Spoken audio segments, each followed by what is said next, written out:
त्यावेळेस आपले हे शरीर गोलाकार स्वरूपाचे होते. परंतु ज्यावेळेस आपण 3 महिने आणि 15 दिवसाचे झालो त्यावेळेस भगवंताने आपल्याला दिले इंद्रिय हात पाय कान डोळे मुख बोलाया वचन जेने तू जोडासी नारायण नाते जीवपन भवरोग. 3 महिने आणि 15 दिवसाचे झाल्याच्या नंतर भगवंताने आपल्याला हात पाय कान नाक डोळे दिले.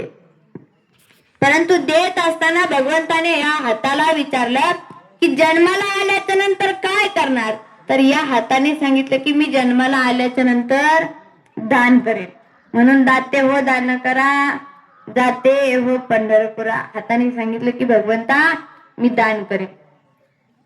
पायाला विचारलं काय करणार. तर पायाने सांगितलं आषाढी कार्तिकी पंढरीची वारी साधन निर्धारी आन नाही. पायाने सांगितलं की भगवंता मी आषाढी कार्तिकी पंढरीची वारी करेन आणि करायलाच पाहिजे. कारण पण तुकोबराय सांगतात की पंढरीशी दारे आल्यानो संसारा दिनाचा सोयरा पांडुरंग. या संसारामध्ये तुम्ही जन्माला आलात तर त्या भगवंताची पंढरीची वारी करा. माऊली ज्ञानोबराय सांगतात जव हे सकळ सिद्ध आहे हात चालावया पाये तव तू आपुले स्वहित साहे तीर्थयात्रे जाय चुकू नको. जव हे सकळ सिद्ध आहे हात चालावया पाय. जोपर्यंत आपले हात पाय चालू आहे तव तू आपुले स्वहित साहे तीर्थयात्रे जाय चुकू नको. तोपर्यंत तू तुझं हित साधून घे आणि तीर्थयात्रेला जायचं मात्र चुकू नको. मग या भगवंताने पाय दिले कशासाठी. वारी करण्यासाठी. या तोंडाला विचारलं जन्माला आल्याच्या नंतर काय करणार. तर या तोंडाने सांगितलं की भगवंता सदा नाम घोष करू हरी कथा तेने सदा चित्ता समाधान. भगवंता या तोंडानं या मुखानं मी तुझं नामस्मरण चिंतन करेन. या डोळ्याला विचारलं जन्माला आल्याच्या नंतर काय करणार. डोळ्यानं सांगितलं भगवंता सदा माझे डोळे जडो तुझे मूर्ती रखुमाईच्या पती सोयऱ्या. भगवंता माझ्या या डोळ्यानं मी तुझं सुंदर असणारं रूप बघेन. मग तो भगवंत कसा आहे.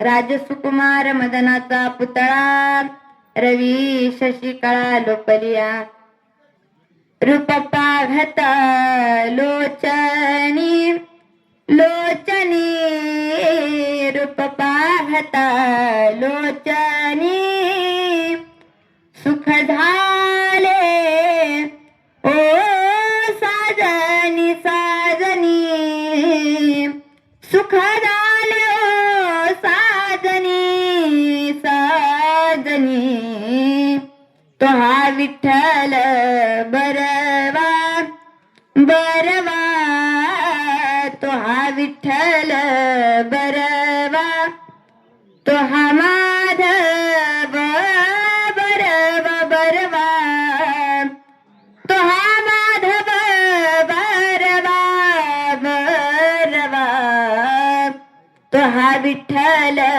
बरवा बरवा तो हा विठ्ठल बरवा.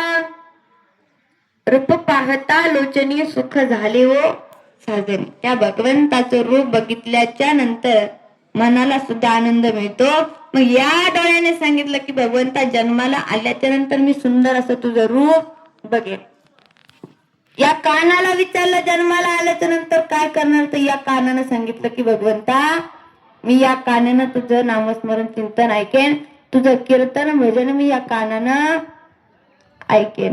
परंतु भगवंता तू काय कर या ज्या गर्भवासाच्या यातना आहेत त्यापासून मला बाहेर काढ. जर तुम्हाला यापासून बाहेर काढलं तर मी तुझं नामस्मरण करेन. आणि कसं करेन तर रात्रंदिवस तुझं नामस्मरण करेन. एक वेळ करी या दुःखा वेगळे एक वेळ करी या दुःखा वेगळे दुरितांचे जाळे उगवणी दुरितांचे जाळे उगवणी आठविन पाय हा माझा नवस आठवीन पाय हा माझा नवस रात्रहीन दिवस पांडुरंग रात्रहीन दिवस पांडुरंग आठवीन पाय हा माझा नवस आठवीन पाय हा माझा नवस म्हणजे रात्रंदिवस भगवंता तुझं नामस्मरण करेन म्हणून जोपर्यंत आहे तोपर्यंत नामस्मरण करा.